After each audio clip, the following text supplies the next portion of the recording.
আসসালামু আলাইকুম ওয়া রাহমাতুল্লাহি ওয়া বারাকাতুহু। বিসমিল্লাহ ওয়া সলাতু ওয়া সালামু আলা রাসূলিল্লাহ ওয়া বা'দ।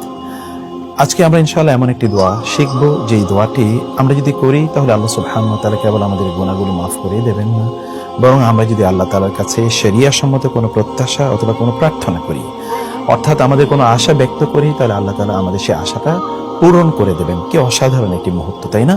এবং কি অসাধারণ একটি সম্ভাবনা আছে। দোয়াটি কি? দোয়াটি হলো মূলত যখন আমরা রাতের বেলা হঠাৎ করে ঘুম থেকে জেগে উঠি, তখন এই দোয়াটি পড়তে হয়। এবং আপনি জানেন, ঘুম কিন্তু আল্লাহ তাআলার পক্ষ থেকে একটি নেয়ামত। কেউ যদি ঘুমাতে না পারে তাহলে কি হতে পারে? অসুস্থ হয়ে যাবে, একসময় মানুষ পাগল হয়ে যাবে যদি ঘুমাতে না পারে।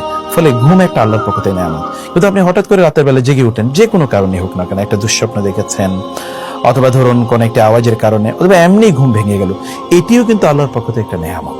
সেই সময় যদি আপনি একটি দোয়া করেন, তাহলে আল্লাহ সুবহানাহু ওয়া তাআলা এই দোয়ার বদৌলতে দোয়ার পর আল্লাহর কাছে আপনি যাই চাইবেন, আল্লাহ তাআলা আপনাকে তাই প্রদান করবেন। অসাধারণ। আপনি ঘুম থেকে জেগে উঠেছেন, এটাও কিন্তু you can take this as an opportunity. অতএব এটাকে মিস না করি, দোয়াটা এবার শিখে নিই। দোয়াটা খুবই সিম্পল, যেটাকে আমরা এটা পুরোটাই আমরা জানি, কিন্তু একটু আপনাকে সাজিয়ে পড়তে হবে। যেমন লা ইলাহা ইল্লাল্লাহু ওয়াহদাহু লা শারীকা লাহু লাহুল মুলকু ওয়া লাহুল হামদু ওয়া হুয়া আলা কুল্লি শাইইন কাদির। এটুকু তো আমরা পারি। এরপরের অংশটুকু আমরা পারি।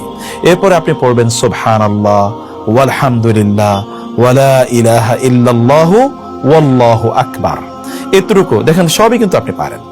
অতএব এটা পড়ার পর এরপরে আপনি বলবেন রব্বিক ফিরলি, হে আল্লাহ তুমি আমাকে ক্ষমা করে দাও। এরপর আপনার যা মনে চায় দোয়া করুন।